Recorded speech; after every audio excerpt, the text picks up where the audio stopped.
for coming out tonight to expand your knowledge on financial literacy and credit. This presentation will be about the power of your credit score. My name is Shaniell Carter, and I will be your presenter. So a little introduction about me. I am a credit expert and consultant. I specialize in helping entrepreneurs fix and build their credit so that they can access funding for their business. Just to give you a little background about me, I formed my first business at 15 years old, so I do have a lot of experience with trials and error. And what inspired me to start credit repair and consulting is wishing that I had somebody like me to help me when I started so young. So that's why I do what I do. All right, so the agenda for tonight is understanding money and credit, why credit is important, common mistakes of credit, how to leverage your credit, and then we'll talk about what you need to do to build your credit. We'll have a Q&A session, so save your questions for later, and then we'll do a live giveaway. All right, so can anybody in here tell me what's the first thing that comes to their mind when they think about money? Bills. That's the first thing coming out of my mouth. Bills. All right, so what if I can give you a different outlook on money and how it works, right? So money is actually a currency. Like a current in a river, it should consistently be flowing and moving. So you should be very intentional on how you spending your money because you want it to come back, right? So when you spend it, you don't want to spend it out of a scarcity mindset or like, oh, this is my last, or like, if it ain't one thing, it's another. You never want to have that kind of mindset when you spend the money because money is energy, it's a current. So you want to make sure you're spending your money on things that can bring you money back to your pockets. Mm-hmm. So money is also the fuel for your ideas.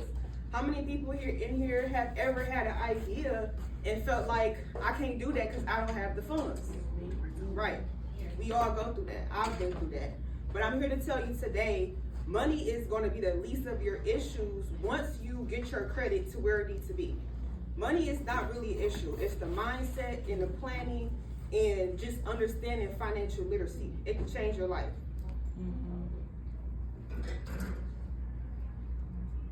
All right, so understanding your credit. Your credit score is your financial reputation. It refers to the ability to borrow money or access goods and services with the promise to pay later. How many people here know somebody who borrowed money and they never pay it back? Yes. We all know somebody like that, right? This is their reputation. This is the reputation that they built with people that they borrow money and they don't give it back. It's the same thing with your credit. So it impacts your loan approvals and interest rates, renting an apartment, buying a home or a car, and business funding opportunities. Hello. So when you understand that credit is your reputation, when you out here applying for things or in the streets, you need to understand that they're checking your background to see if they want to extend a credit or not. It's that simple. Why is credit important? So when you have good credit, you put yourself in good situations, period, point blank. How many people been to a car lot to get a car and was in there for hours and got turned away? They ran your credit up, all these inquiries, and now you're looking crazy, right? If you have good credit, you put yourself in a better situation.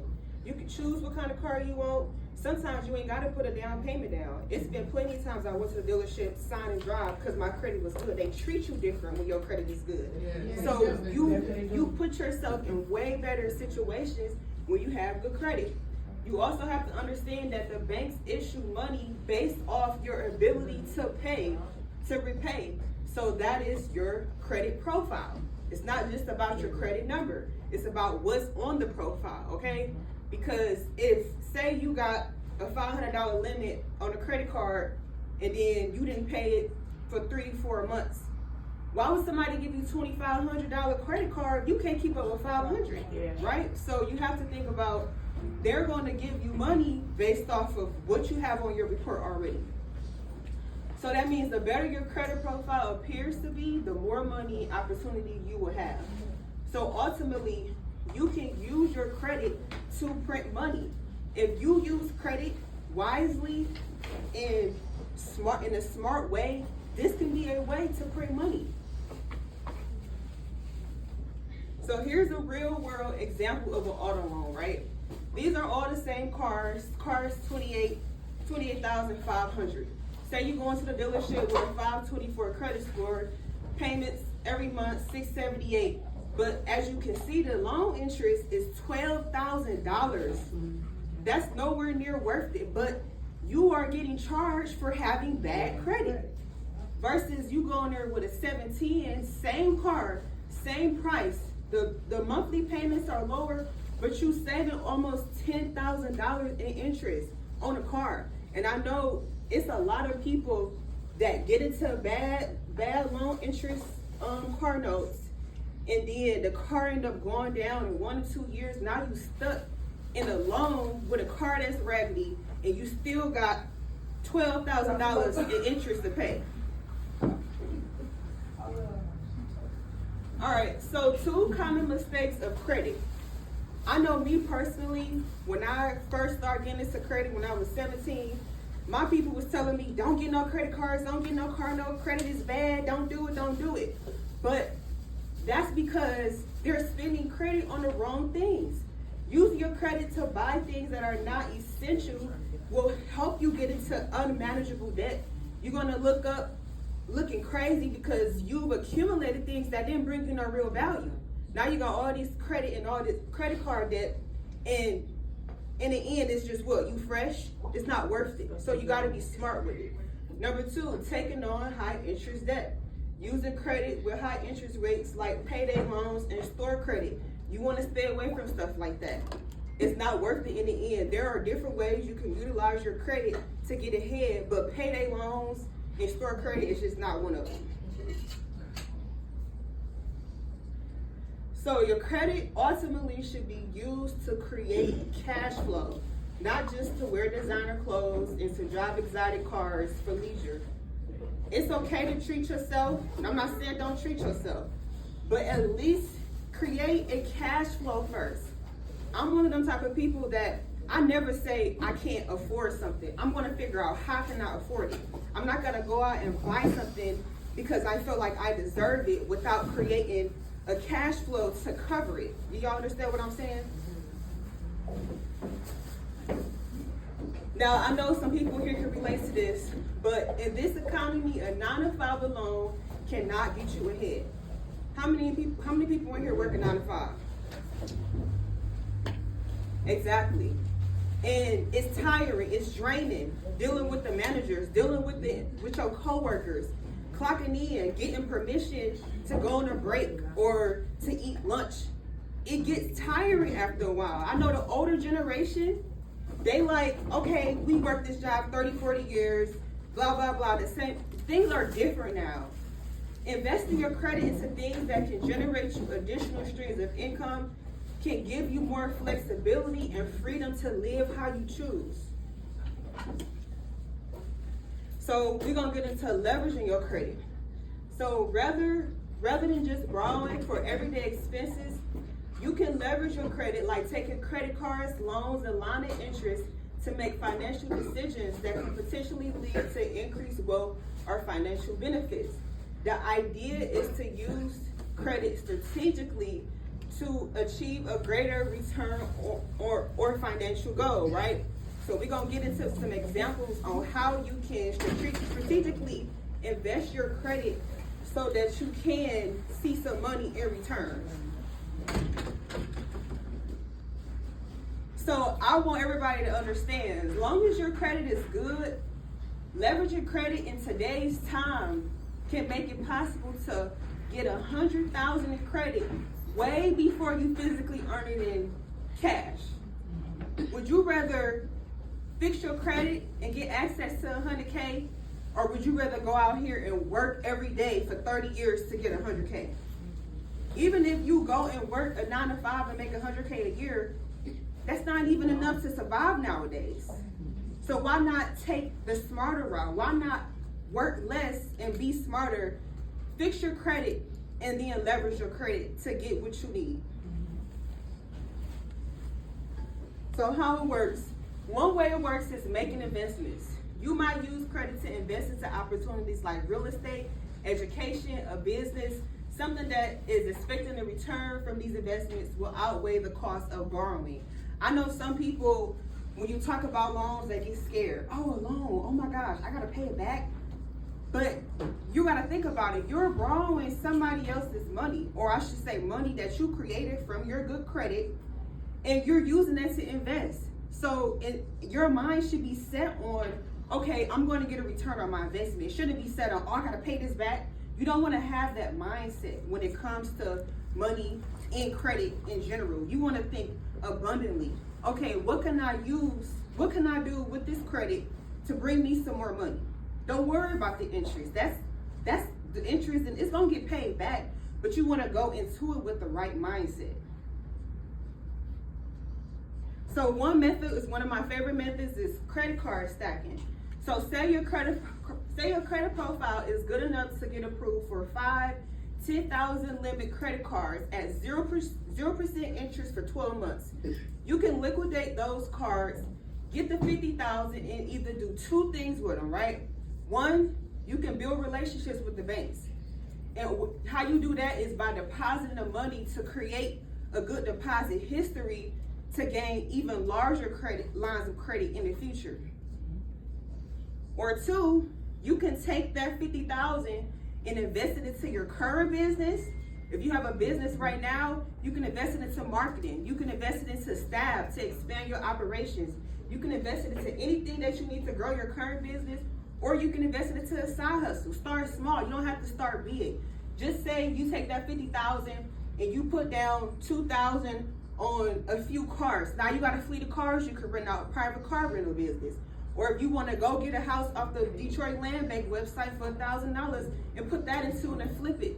You got to think smart. You got to be strategic about when you get this money. It's not to splurge. It's not to look like you got money. It's to secure the bag, right? You get you some vending machines off Craigslist.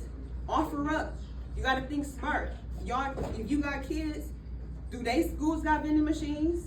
Do the church got vending machines? You got to think in a way, okay, how can I make this credit work for me to put some money in my pockets? Table and chair rentals. The tables and chairs that we renting for today, that's a business. It don't take much to get this stuff started, but you gotta have the mindset for these things. You can't think like, oh, I'm scared of credit. No, it's nothing to be scared of. You gotta get the bag. If your credit is good enough, the world really is yours, if you wanna be honest. Party rentals. If you already have kids, you can get the cotton candy machines, the slushy machines, the bounce houses. It's so much that you can do. So you don't want to limit yourself. And nowadays, digital products are very popular. You see people all day online selling ebooks, selling how to do this, how to get this. It's the same thing. You take that credit and you put it into ads and you market to people who are looking for the ebook. So when it comes to building your credit, there are certain data points that the lenders are looking for. Me personally, I'm partnered with certain bankers, and this is what they tell me they're looking for certain things that you might want to get approved for at least 50,000. I'll say that. So for one, this is your personal credit, by the way. So for one, you want to have at least a 700 credit score.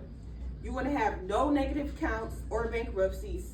You want your credit utilization under 20%, and you don't want to have no more than 3 inquiries per bureau in the last 6 months. And a good profile has at least realistically 3 to 10 primary accounts. Are y'all familiar with primary accounts? So primary account, well, I'm gonna ask y'all this. Has anybody heard of an authorized user account? Okay, cool. So authorized user is when somebody adds onto their account. A primary account is the account that's in your name. That's your account. So you want to have 3 to 10 primary accounts. The more accounts, the stronger the profile, with at least 2,500 limits. And if you want to go into the business part, you want to have an LLC established for at least 6 months. even if you don't have a business idea just yet, I would recommend everybody to get an LLC because it's very beneficial. You want to think about future references as well. There's so much you can do with an LLC, and you might be missing out on a lot just by not having one. Yes. Okay, so to recap everything, this is the 2025 financial success blueprint that we came up with. Step 1, you're gonna fix and build your personal credit. You can repair your own credit or hire an expert consultant. Number 2, file an LLC and build your business credit. So, start building your company. Step 3, you're gonna apply for the funding. Once your credit gets to the point, once they reach the data points, you're gonna apply for the funding. Once it get approved, you're gonna leverage and invest. In the last step, you rinse and repeat that. That's all you have to do. Once you have one stream of income, you do the process all over again. I know y'all heard on the internet, everybody like, oh, 7 streams of income, the average millionaire is 7 streams of income. But they're not telling you how to do it. You know what I'm saying? So this is a way to do it. Once you get one thing up and running, you move to the next vehicle and get that up and running. Before I go to the next slide, do anybody got any questions about the blueprint?